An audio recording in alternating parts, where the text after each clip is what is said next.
वृंदावन, जहां भक्ति केवल मंदिरों में नहीं बल्कि प्रकृति के कण कण में अनुभव की जाती है, जहां फूल केवल खिलते नहीं सेवा में अर्पित होते हैं, जहां सुगंध केवल वातावरण को नहीं हृदय को भी स्पर्श करती है। सदियों से वृंदावन की पावन भूमि पर भक्ति और प्रकृति का ऐसा संगम होता आया है जिसने अनेक अनुपम सेवा परंपराओं को जन्म दिया। उन्हीं में से एक है फूल बंगला।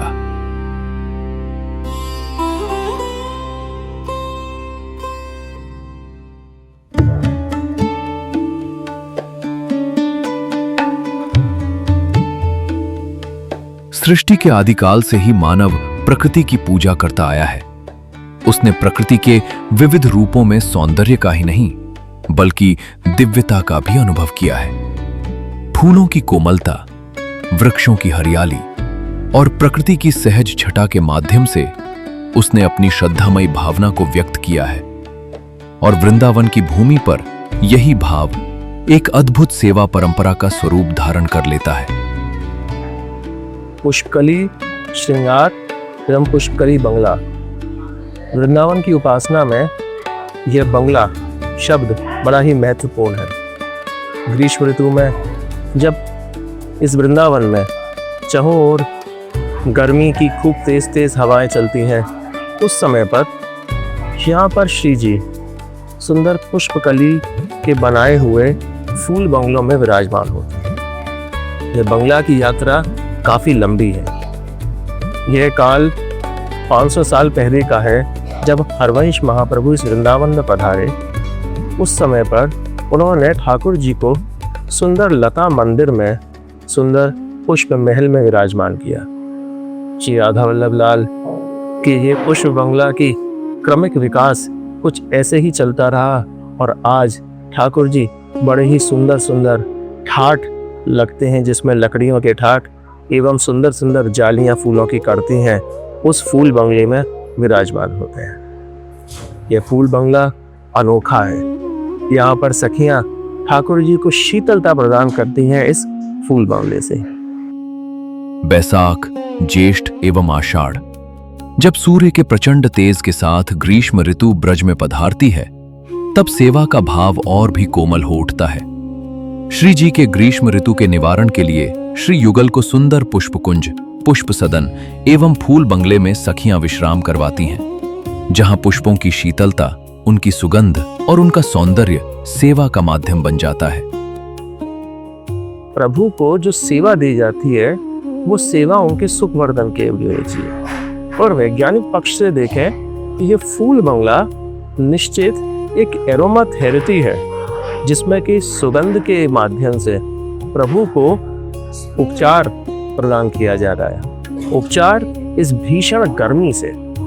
यह फूल बंगला ठाकुर जी का अक्षय तृतीया से शुरू होता है और आषाढ़ सुदी दोज रथ यात्रा तक बनता है। फूल बंगले की इस अवधि में ही प्रकृति फूलों में खूब खुशबू भी डालती है।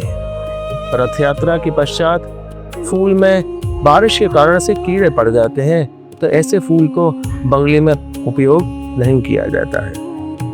ठाकुर जी का ये फूल बंगला बहुत ही ज्यादा अनोखा है। इसमें कलाकारों द्वारा चरणबद्ध तरीके से फूलों के स्टेंसिल्स बना के लकड़ी के ठाटों पर उनको एकत्रित करके उसका बंगला बनाया जाता है। फूल बंगला केवल एक सेवा परंपरा ही नहीं बल्कि अपने भीतर एक रोचक इतिहास भी समेटे हुए है। फूल बंगला शब्द की उत्पत्ति 19वीं शताब्दी में हुई। उस समय बंगाल के किसानों द्वारा बनाए गए मिट्टी के कच्चे घरों को बंगला कहा जाता था। बाद में इसी स्थापत्य शैली ने एक विकसित रूप धारण किया और समय के साथ ये शब्द जनमानस में व्यापक रूप से प्रचलित हो गया। फूल बंगले का इतिहास 19वीं शताब्दी से जुड़ा हुआ है, जहां पर ईस्ट इंडिया कंपनी ने अपनी राजधानी बंगाल में कलकत्ता में बना रखी थी। और कलकत्ता में वहाँ पर कुछ मिट्टी के घर बनाए जाते थे जिनको कि बंगला कहा जाता था। अब वे इंग्लिश ऑफिसर्स उन मिट्टी के घर में तो रह नहीं सकते थे, तो उन्होंने क्या किया पक्के मकान बनाए जिसमें खूब चौड़े चौड़े बरामदे थे और लटकती हुई छतें थीं जिससे कि पानी उनके बरामदों में नहीं आए। उनको कहा गया बंगला।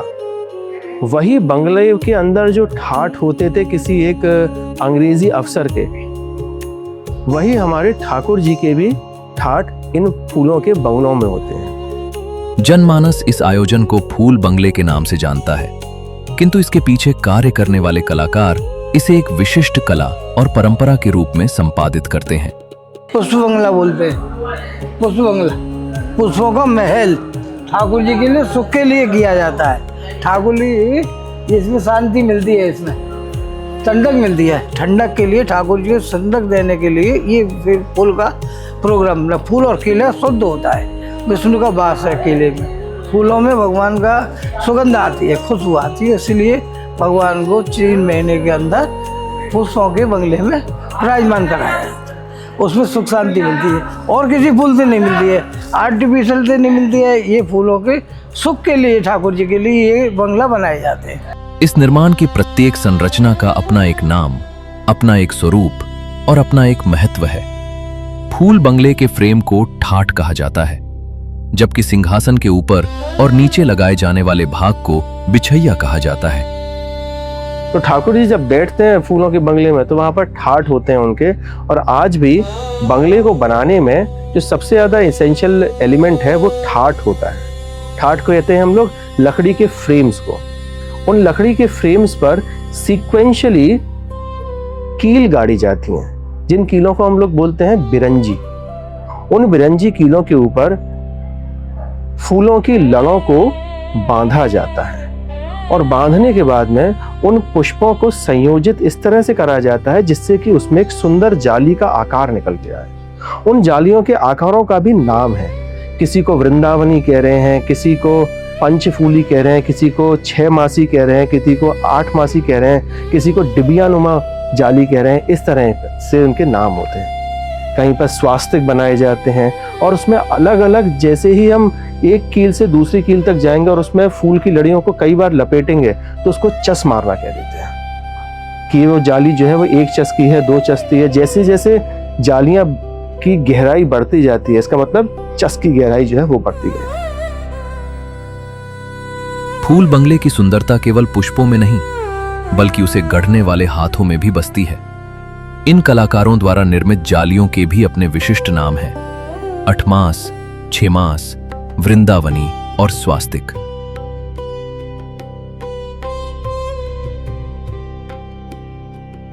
ये 6 मास की टटिया बनाई है और इसमें फूल में डिजाइन बनाई जा रही है।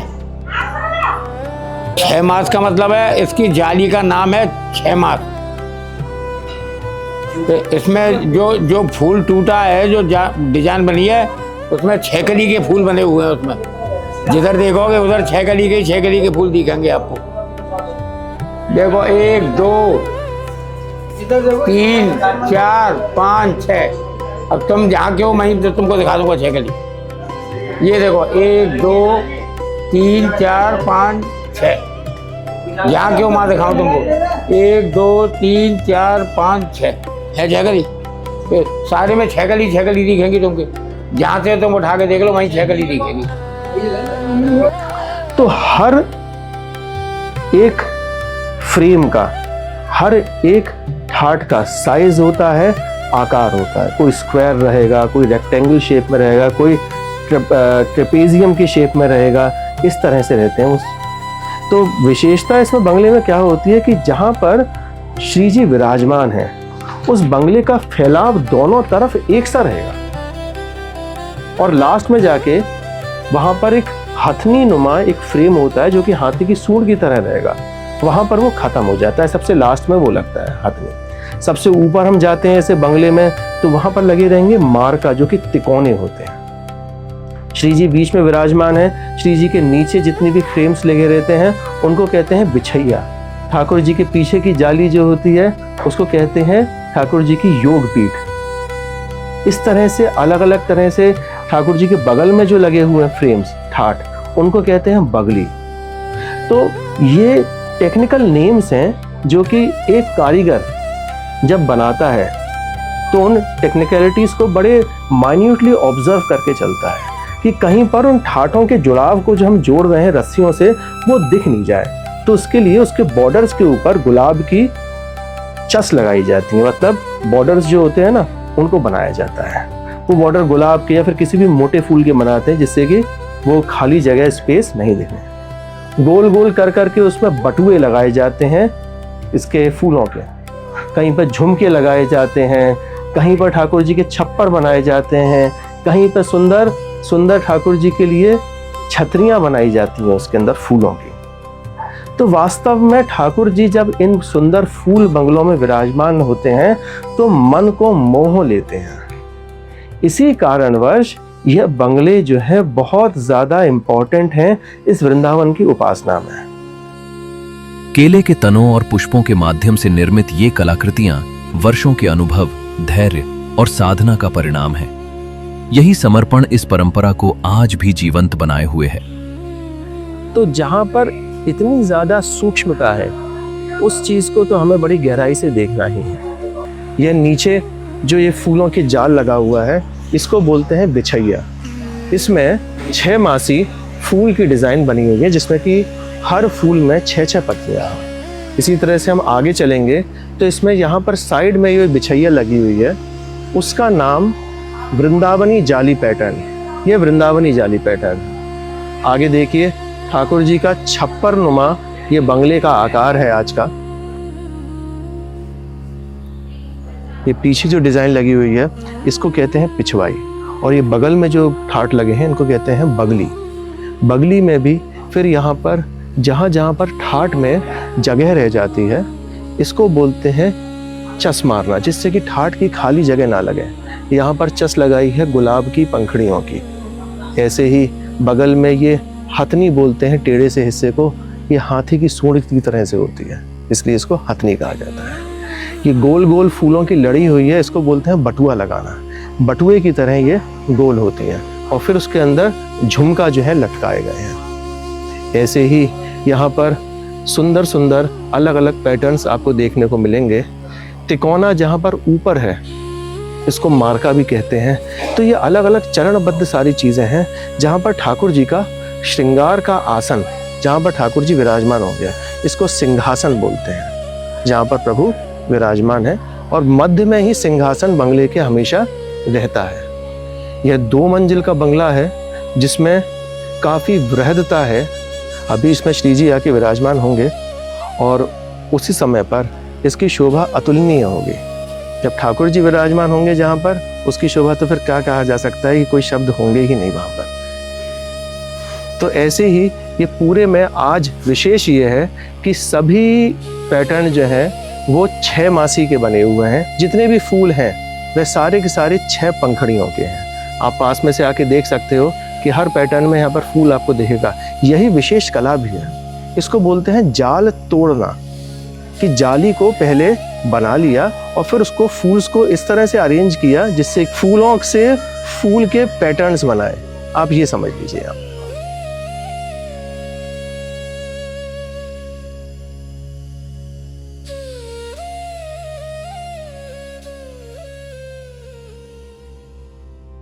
ठाकुर जी की जो सेवा होती है वो सेवा कुछ इसी प्रकार की होती है कि प्रभु को सुख मिले।